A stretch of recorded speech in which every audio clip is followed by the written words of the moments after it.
Bien, agradecemos a quienes nos han invitado a este espacio, a esta mesa de diálogo. Me presento ante ustedes, soy el doctor César Delgado Valles, soy maestro de una escuela formadora de docentes en México. Sean bienvenidas y bienvenidos. Muchas gracias. Yo soy la doctora Iris Coronel. También pertenezco a una escuela formadora y trabajé por 14 años en educación básica. Muy buen día, mi nombre es Junon Socorro Rangel Ledesma y tengo 12 años trabajando a nivel universitario también en México. Bien, gracias, doctoras. Agradecemos a quienes nos acompañan a través de este medio, deseándoles una buena jornada dentro del marco de este espacio de reflexión, de diálogo, pero sobre todo de procesos de aprendizaje a partir de conocer la gran diversidad de temáticas, de procesos de investigación y sobre todo de lo que se hace, de este estado de conocimiento que se hace en los diferentes países. Nuestra temática va a ir encaminada hacia reconocer los procesos de inclusión que se han vivido en México en estas dos últimas décadas, pero ante ese reconocimiento, en el ejercicio de exposición de cada uno de quienes nos acompañan en esta mesa, será a partir de ver qué sucede en educación básica, comprendida en México desde preescolar, primaria, preescolar dirigida a infantes de 3 a 6 años, primaria de 6 a 12 años, educación secundaria, que va dirigida de los 12 a los 15 años, educación media superior, que es hasta los 18 años, y bien, vamos a tomar como un nivel más lo que viene siendo educación superior. Vamos a dar inicio contextualizando qué pasa sobre los procesos de inclusión en México. México es un país que pertenece a diversas y que forma parte de diversos acuerdos internacionales, entre ellos la Declaración de Incheon, vamos a hablar de Junta de Tailandia, vamos a hablar del Acuerdo de Salamanca, y llegando a los objetivos de desarrollo sostenible, específicamente el objetivo 4, que es garantizar la educación, sobre todo en los procesos de inclusión. Durante estos últimos 20 años, México ha transitado de desarrollar procesos de integración educativa hasta lo que hoy en día conocemos como inclusión educativa. Transitar de un modelo de una educación clínico-terapéutica dirigida a los estudiantes, donde se enfocaban más hacia la propia necesidad y la condición de discapacidad que el entorno, en este caso a los procesos que limitaban, que hoy en día los reconocemos como barreras para el aprendizaje y la participación. En estas últimas décadas, a partir de 1993, se reorganizan los sistemas de educación especial. En México todavía se le denomina al nivel de educación especial, cuando en algunos eh, documentos la educación especial sigue siendo ese enfoque clínico el que platicamos, pero aún así siguen estando dentro del marco normativo. Y lo que hoy en día, pues esos centros trabajan es a partir de una inclusión educativa desde un modelo de socioeducativo o de socioformación, apegado al derecho. Estos centros nacen a partir de ver que se incluya a los estudiantes en educación básica. Aquí voy a hacer un alto porque me gustaría que en este caso la doctora Iris compartiera más de esa información, que es quien ha experimentado la inclusión de estudiantes desde educación básica y que dentro de este sistema se divide en servicios de apoyo, que se reconocen como unidades, Servicio de Apoyo a la Escuela Regular, USAER, como comúnmente se conocen en México, y lo que vienen siendo los servicios de educación especial, los servicios escolarizados, que son los centros de atención múltiple. Hablo específicamente de 1993 porque hay una reorientación de los servicios, que es una fecha que vamos a hablar del 93 hasta el 2000, que pues nos llevan los 20 años, pero en esa parte temporal hay procesos que son importantes de poner en la mesa para dar este antecedente. Entonces doctora Iris comparte ese ejercicio y eso que se vive para dar entonces pauta a lo que actualmente México está viviendo en los procesos de inclusión. Claro que sí, gracias, César. El proceso de educación inclusiva, que así deberíamos de llamarle, empieza en las escuelas de educación regular con la inserción del alumnado con alguna discapacidad, agarrando al personal docente y a los personales de educación especial con varias carencias. No se hizo un trabajo previo de capacitación, de formación, de hacer un diagnóstico de las necesidades con las que contaba el personal docente para poder cubrir las necesidades de este alumnado. Y ese ha sido una demanda constante en educación básica. Siempre hubo ese reclamo de cómo llegó el alumnado con discapacidad a las escuelas sin hacer un trabajo previo de preparación, de diagnóstico en la década de los 90. Después se hizo una amplia jornada de capacitación constante con carrera magisterial, con los centros de maestros que ofertaban alternativas para que el personal docente pudiera trabajar con este alumnado. Sin embargo, siempre este fue un discurso constante en la población, que no se contaba con una preparación, con infraestructura en las escuelas, las escuelas formadoras, en el caso de México, las normales, otras universidades que ofertan licenciaturas en educación tampoco contaban con una currícula que cubriera esas necesidades. Entonces, así inicia en aquellos años esta llamada integración.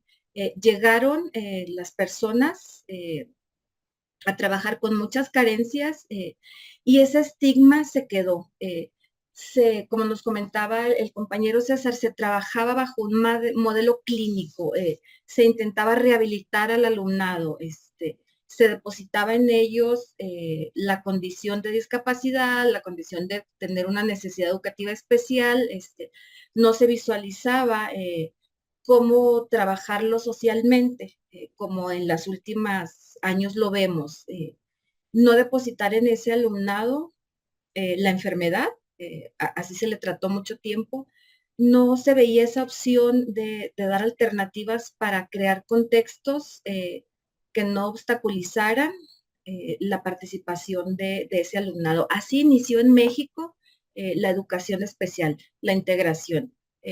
Se puede decir que fue con el pie izquierdo, como se inicia en educación básica. Fue un reclamo de muchos años del personal, tanto de las escuelas regulares como de educación especial. Gracias, doctora. Al vivir este contexto y al hablar de ese antecedente, ¿qué más existía o qué estaba pasando en la parte legal, en la parte política, en la agenda pública, doctora Yunuen?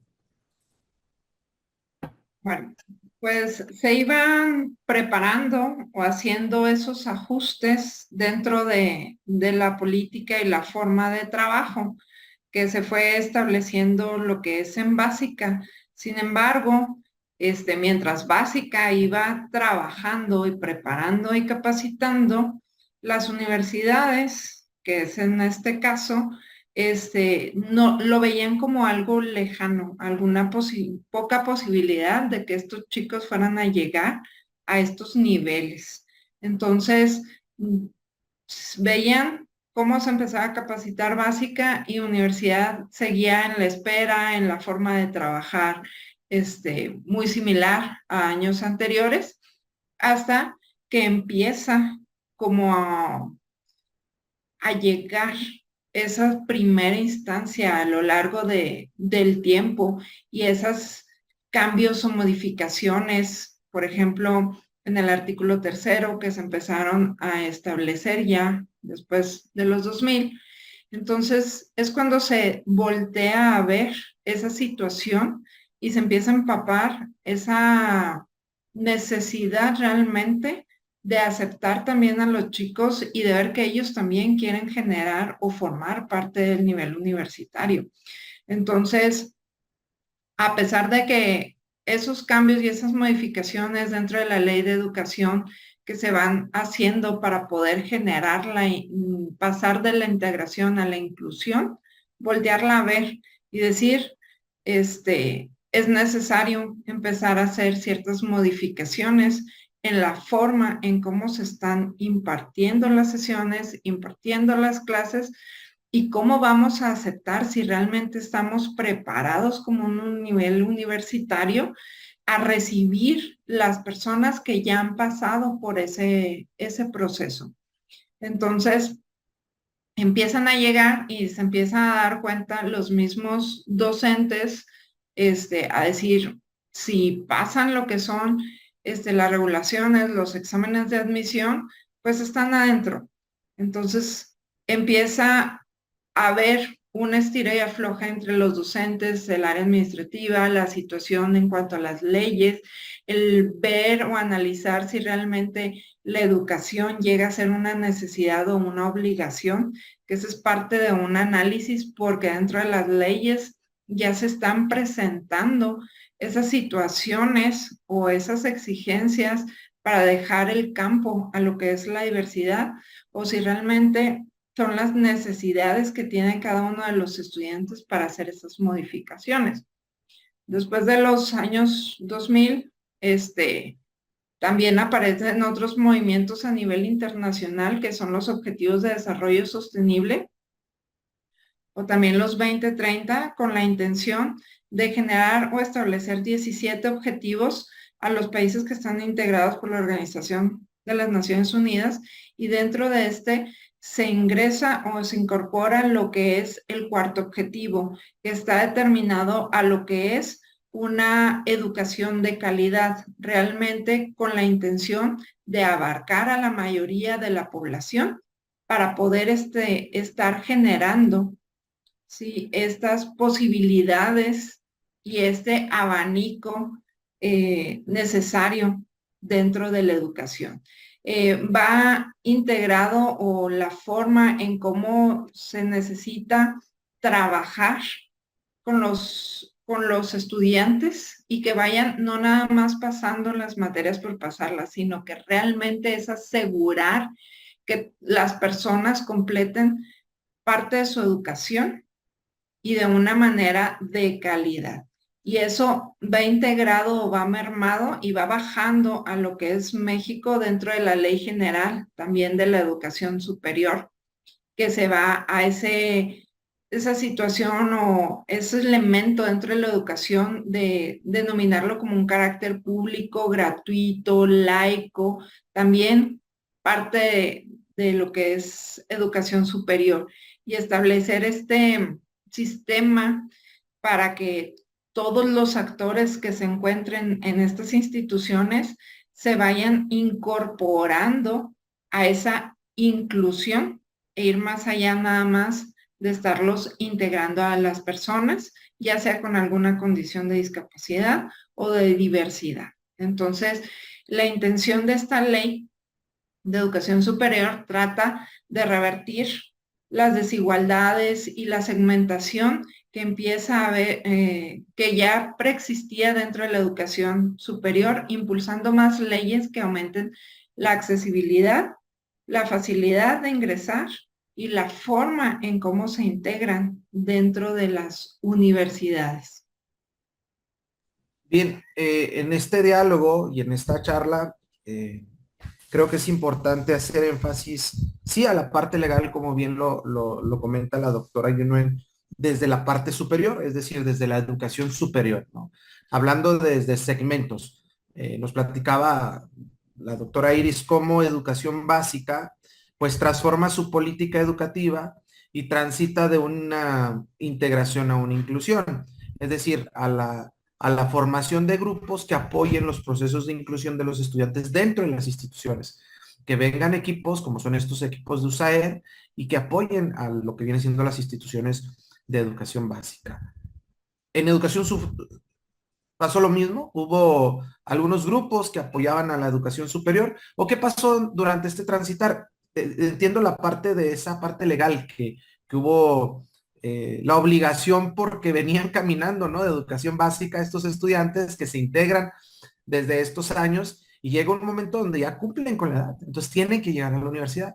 Pero entonces en México existen USAER o existen equipos de apoyo, existen unidades que estén conformadas y que un grupo de especialistas ayude a los docentes. Existen universidades inclusivas, existen universidades de educación especial. ¿Qué pasa en las universidades, doctor?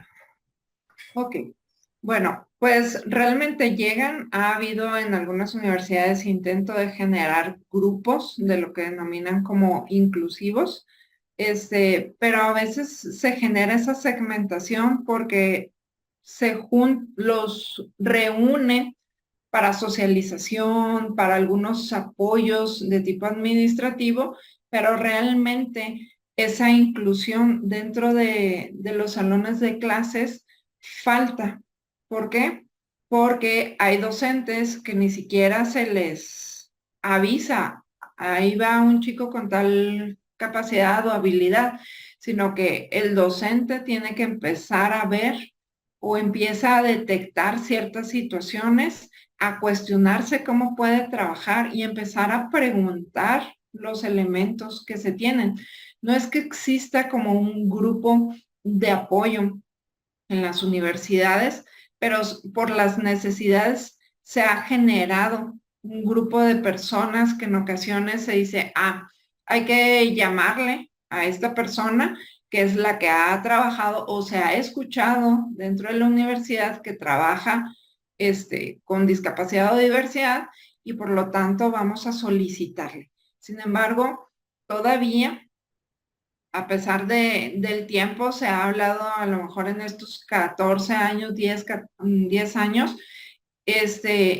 todavía los docentes están esperando como un recetario, una forma de si me toca un chico con ciertas características, ¿qué voy a hacer? ¿Cuáles son las situaciones? ¿Cómo me van realmente a capacitar? Se aúna mucho a la falta de capacitación en un inicio, como mencionaba la doctora Iris, en básica, pero aquí en universidad sigue habiéndolo. Esa necesidad de que algunos docentes ávidos de conocimiento, de poderle apoyar a los estudiantes, de poder ir más allá, localizan en ocasiones cursos fuera de las universidades, voy a ver qué es lo que aprendo. En ocasiones llega a haber algunos apoyos esporádicos o de repente aparecen cursos dentro de las capacitaciones universitarias y los docentes con mayor conciencia, por decirlo de alguna forma, son los que están presentes. Sin embargo, todavía falta unar, las universidades son muy grandes. En México estábamos analizando hace poco que universidades así como que especialistas con alguna dificultad, alguna discapacidad, es mínimo, apenas se empiezan a abrir pequeños espacios o grupos, pero son universidades de paga y que se encuentran en ciudades grandes donde hay esas posibilidades para dar ingreso, pero realmente aún estamos en el proceso de, más que de sensibilización que se ha empezado a trabajar y el ver que maestros están dispuestos a realizar los cambios, es buscar que los docentes universitarios ya inicien a hacer ciertas acciones para ver si realmente son funcionales y poder generar en algunos casos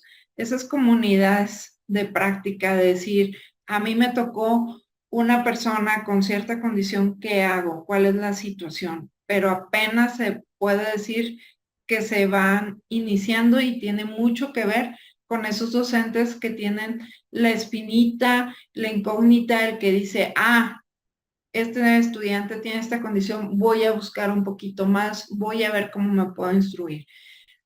Cada vez están ingresando más jóvenes al ámbito universitario, porque se da como un proceso de que entra una persona con una condición, empieza a ver la comunidad cercana, a ver también, él lo está logrando, sigue avanzando, entonces yo también lo voy a empezar a intentar. Entonces ahí se empiezan a ver las exigencias de la comunidad, las necesidades que tiene la universidad de darle realmente esa educación de calidad que muchas veces se expresa en papel, pero que aún nos falta por llegar realmente en el ámbito áulico. Pero ahí vamos caminando paso a pasito. Sí hay personas que tienen el espíritu para con ello. Hay otros que todavía están cegados, pero no significa que no se puedan ir abriendo grietas en ciertos espacios y decir, si un maestro lo puede lograr y puede apoyar a uno de los chicos, pues vamos avanzando. Pero sí se está dando esa situación que hace 10 años se presentaba mínimo. Es decir, un chico con alguna condición y ir viendo cómo evolucionaba, si salía o no. Empezaron a observar que con ciertas dificultades y exigiendo sus derechos, podían ir logrando más en esos ámbitos. Bien, en este diálogo, en el ir y venir, en la parte histórica, hablando en la actualidad como nos lo comparte la doctora, me gustaría compartir qué estaba sucediendo entonces en educación básica, porque se están formando, ¿no? Y en educación básica tiene sus repercusiones en el ámbito de escuelas formadoras de docentes. Todas aquellas escuelas que en México son responsables de formar a los docentes. Hablábamos entonces antes del 2004 hasta el 2018, era la licenciatura en educación especial. Entonces, esa licenciatura formaba a quienes son maestros que apoyan en las instituciones de educación básica que ahorita nos compartirá la doctora Iris en relación a eso. Educación especial era retomada como el servicio que ofrece y apoya a aquellos estudiantes con discapacidad.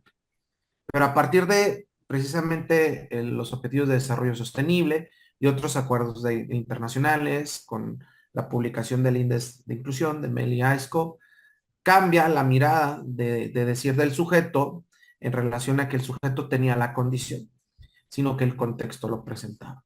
Y ya no hablamos únicamente de la necesidad educativa especial o hablábamos de la condición del sujeto dentro del contexto, sino que ya hablábamos de una mirada, una visión más amplia de hablar de la discapacidad. Y hablar de la discapacidad asociado a la inclusión. Es decir, atender a población con condiciones de vulnerabilidad o vista como grupos sociales de minoría. Población indígena, población migrante, grupos de preferencia o diversidad sexual, hablar también en este grupos religiosos o cuestiones de cuestiones religiosas, en fin, todos estos grupos de minoría. Y en las escuelas normales o las escuelas que nosotros conocemos como escuelas formadoras, pues empezaron a formar a todos los estudiantes que estaban y que iban a atender a la educación básica, desde maestros de primaria, preescolar, secundaria, con materias relacionadas con los procesos de inclusión, que es una de las críticas que hacíamos, que está muy pobre, ¿no? Porque dentro de una matrícula, una malla curricular, pues tenían solamente 4, decía la maestra Iris ahorita al inicio, eran solamente 4 materias donde tenías que ver toda esa diversidad y atender a esa población. Se forman las escuelas, la licenciatura en educación especial, después pasa lo que viene siendo la licenciatura en inclusión educativa, que a partir del año 2018 se especifica en todos estos grupos con la atención desde el nivel básico hasta el nivel superior, porque había esa necesidad, precisamente lo que dice la doctora Yunel. La universidad está presente, pero con muchas necesidades, o sea, no está el especialista que ayude o que oriente al docente, al catedrático, al especialista en el área de ingeniería, de ciencias, de humanidades, como se hace en la educación básica, que ahorita es lo que nos van a platicar. Entonces, la licenciatura en inclusión educativa tiene esa oportunidad de brindarle no únicamente educación básica, sino tener los elementos para que el estudiante salga formado. Hoy en día se está viviendo otra malla curricular, que es la 2022. Pero entonces también los estudiantes están teniendo la oportunidad, a quienes ahorita están en 4º semestre de formación, que son en México 8 semestres para ser docente, se les integra lo que es lengua de señas y lo que es braille. Es decir, todo el egresado de normal, aparte de tener una segunda lengua, sale con lengua de señas y sale con braille. ¿Por qué? Porque son otros códigos de comunicación necesarios para que el día de mañana puedan atender a esta gran diversidad de estudiantes. Entran materias que se asocian a la discapacidad psicosocial, a la atención de pueblos originarios, a la cuestión de la cultura indígena, en fin, a todas esas necesidades de atender en la diversidad y no únicamente lo que es discapacidad y aptitud sobresaliente. Entonces, esa necesidad en el nivel superior únicamente de escuelas formadoras va a atender lo que decía la doctora Yunel, pero también a atender a educación básica. Y es cuando pregunto yo, ¿cuáles son esas necesidades de educación básica? Adelante. Sí, César, efectivamente, a partir de este cambio que hay en las escuelas formadoras, repercute y se va viendo una deconstrucción, transitamos hacia un nuevo paradigma. Ya se tiene por lo menos la noción o la intención de trabajar bajo un enfoque inclusivo, de ver, como bien decías tú, ya no solo esa discapacidad, no solo esa aptitud sobresaliente, sino ir más allá.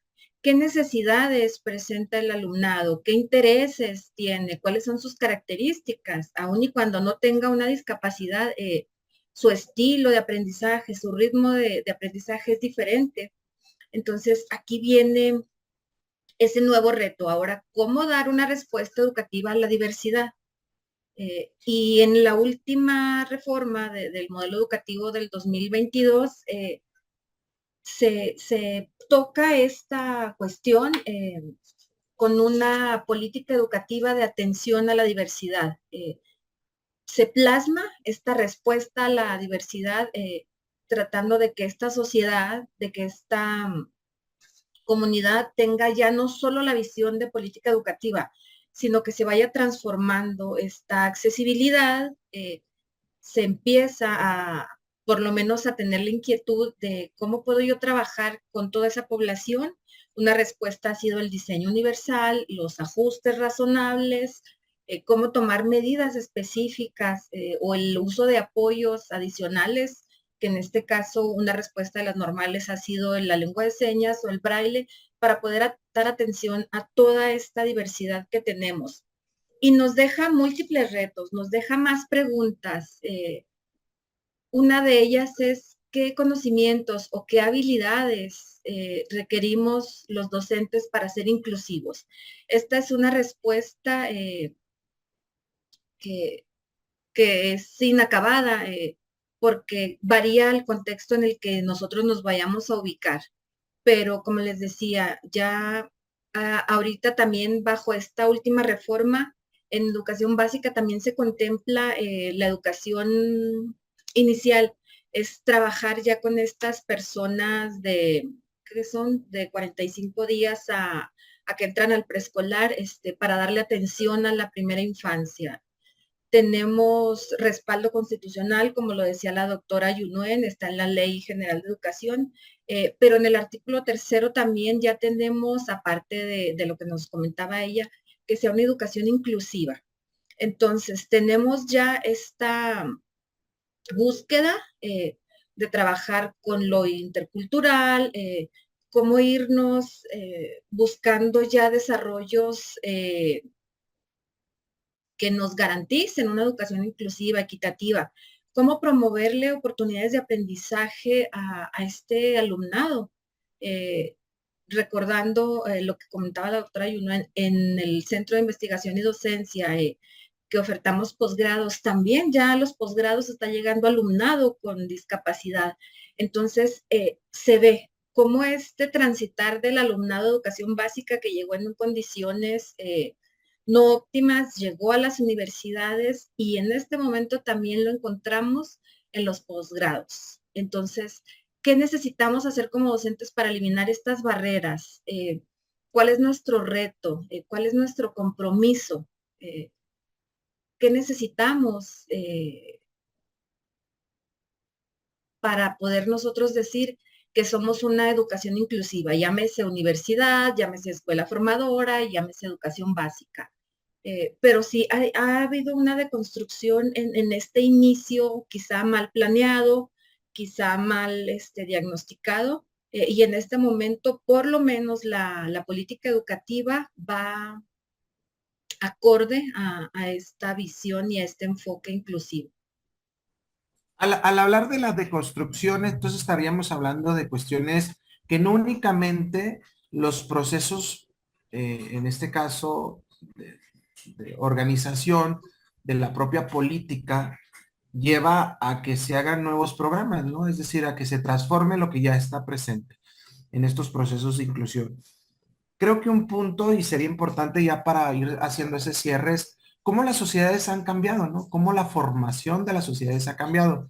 Si bien hablábamos de un cambio desde la educación básica, desde la construcción, de unas nuevas formas de trabajo, de que los docentes eran formados en las instituciones de educación, en este caso de las escuelas normales, con un nuevo paradigma, con un nuevo esquema de trabajo, de un enfoque de modelo, ¿no? De transitar desde un modelo clínico donde se atendía la discapacidad y la limitante de la persona a transitar a un modelo socioeducativo de socioformación y de educación en derecho, y que no es tu limitante, es decir, no es mi condición si tengo discapacidad física motriz la que me limita, sino el contexto.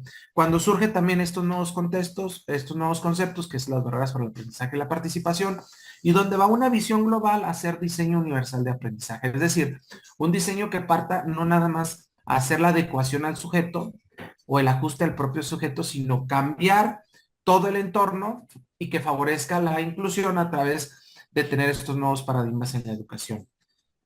Pero vemos que hay necesidades sociales. La sociedad no ha cambiado. ¿Qué ha pasado entonces, doctoras, con la sociedad? Porque pues entonces estaríamos formando estudiantes para que el día de mañana den y choque con la sociedad, los nuevos esquemas que se están pasando. Si bien es cierto, estamos transitando a que la mujer ya está presente en todos los ámbitos, pero pues todavía limitamos a la discapacidad, limitamos la atención de estos grupos. ¿Qué sucede con la sociedad?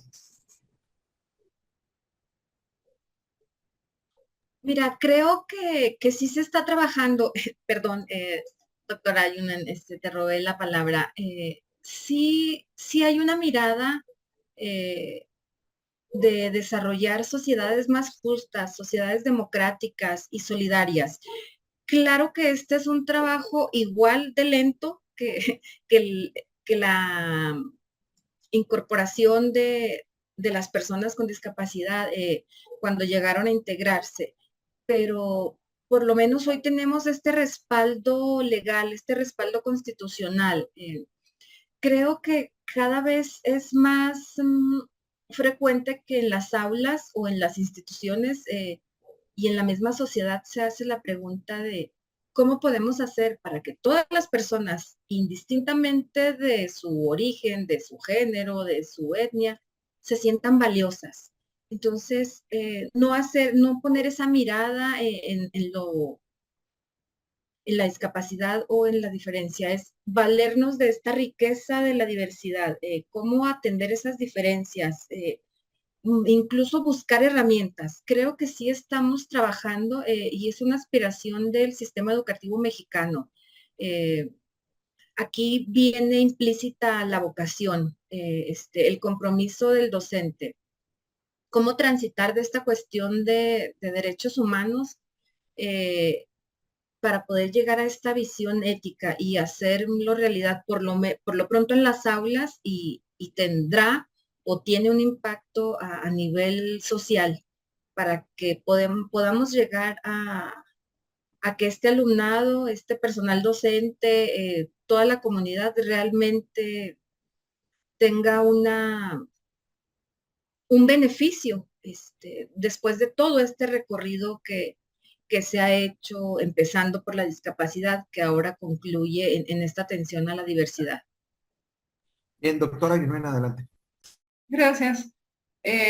Pues es algo similar, estar consciente que dentro de las universidades no tenemos a esos formadores, no están formados para formar, sino que tienen su especialidad y comparten sus conocimientos a los jóvenes. Entonces, esas cátedras y esa situación, a pesar de que decimos, es que la sociedad seguimos igual, se visualizan situaciones muy similares a las de hace 5 o 10 años, dudaría sobre esa situación. La sociedad nos vamos modificando y la intención es ir mejorando, ir cambiando. Entonces, sí permea el hecho de uno como persona, como familia, el decir, yo tengo parte de la educación, imparto o apoyo con que otros maestros también modifiquen esas ideologías o esa historia que se cuentan, esos estereotipos o etiquetas que se llegan a establecer. Es decir, voy a influir también con los más cercanos, con los compañeros, con la misma familia. Entonces, eso va haciendo pequeñas semillas que va permeando en la sociedad. Efectivamente, como dice la doctora Iris, es un proceso lento y en ocasiones llegamos a no visualizarlo. ¿O por qué? Porque a veces tampoco es hacia arriba directamente todo el tiempo, sino que hay momentos en que se detiene y luego avanza, a veces se ven ciertos retrocesos, pero se visualiza en los docentes la intención y con ello la acción de querer decir, me voy a preparar no nada más para compartir los conocimientos a las siguientes generaciones, sino la forma en cómo puedo transmitirles y hacer consciente de que sí hay ciertas modificaciones mentalmente, a lo mejor como docente universitario, decir, ¿cómo es posible que viene así si ante la sociedad se va a presentar? Y hay ciertas normas mentales de cómo cada una de las licenciaturas y características se debe de tener ante la sociedad, pero a la vez, y el hecho de ir permeando, es decir, es que eso no lo forma, no es todo, la condición, la habilidad, la situación, no lo es todo, también tiene habilidades que puede ir y aportar a la sociedad. Y es el hecho también no de querer generar este conocimiento parejo a todos los chicos que salen de una universidad, sino decir, él se puede ir por ciertas habilidades y puede desarrollarlas y ser genial en esos ámbitos. El hecho también es como los mismos docentes dicen, yo estoy dispuesto a apoyarlo y porque puede dar más y puede dar seguimiento. Entonces, a mi consideración, no es tanto que la sociedad se haya quedado estática en cuanto a esos cambios o esas modificaciones que se han ido presentando, así como menciona el doctor César, se está formando a los formadores y ellos a su vez van formando a los estudiantes que van llegando y van solicitando y diciendo en la universidad, ya llegan diciendo, estas son mis capacidades, esta es la forma en que puedo llegar a aprender. Entonces, nada más compréndeme, genera un poquito a veces con la actitud y yo me encargo del resto. Entonces, esos cambios a lo mejor de estar enfrentando en un grupo, lo voy a llevar también afuera en la sociedad. Entonces, se hacen modificaciones internas que van viendo afectando, ¿sí? A la sociedad igualmente. Pero a veces se ve tan lento el proceso que decimos que la sociedad no ha cambiado. Bien, si me permiten a manera de conclusión, sobre todo por ser respetuoso de los tiempos que se nos han asignado, podemos concluir entonces que México está haciendo esfuerzos, que México hace esfuerzos ante los procesos de inclusión educativa, desde educación básica, media superior y superior, que hace falta un ejercicio de exigencia en la educación superior, porque no todas las escuelas están trabajando sobre la misma línea en los procesos de inclusión educativa, que hay un marco legal que exige, en este caso a nivel constitucional, que sean atendidas las personas desde educación básica, que hay un acuerdo internacional que dirige los destinos de la educación, que es básicamente el objetivo 4, que es garantizar la educación de los objetivos de desarrollo sostenible. Entonces, que hay una agenda ya desde la política pública que se hace, pero que todavía estamos en ese proceso de transición de en educación superior pasar de la integración a la inclusión, de que en educación básica estamos en el proceso de inclusión, pero que todavía nos hace la falta, la disposición del docente, la formación del docente y que a nivel escuelas formadoras de docentes, es decir, las escuelas que forman a quienes van a dar clases, se están haciendo grandes esfuerzos, pero no se ven reflejados en la atención educativa que se debe de dar en todas las instituciones. Creo que a manera de resumen es parte de lo que hemos platicado, que hemos dialogado. Agradezco a ambas, agradezco a quienes nos escuchan, nos ven y agradezco a quienes son organizadores de este evento, de este congreso. También agradecemos a la gente que nos acompaña, el Centro de Investigación y Docencia, a gente de la Universidad Autónoma de Chihuahua, a la Normal del Estado, que estuvo presente en este congreso. De mi parte sería muchísimas gracias a quienes nos acompañan. Un mensaje de despedida para quienes son ponentes, tanto para la doctora Iris como para la doctora Yuna. Gracias, compañeros. Yo nada más recordaría lo que nos decía la UNESCO en el 2020. La inclusión es un imperativo moral y con esto nos quedaríamos. Gracias. Yo por mi parte es siempre hay un poquito más para ir avanzando. Y en ocasiones cuando decimos que llegamos a tal proceso, hay otras necesidades. Entonces estar abiertos a los cambios, a la flexibilidad y el decir que en ocasiones como docentes podemos generar limitaciones. Entonces abrir las mentes en la posibilidad con las personas con las que trabajemos. Muchas gracias. Bien, agradecemos a todos. Con esto nosotros concluimos nuestra exposición, nuestra ponencia. Que tengan todos un buen día. Gracias. Gracias. Buen día.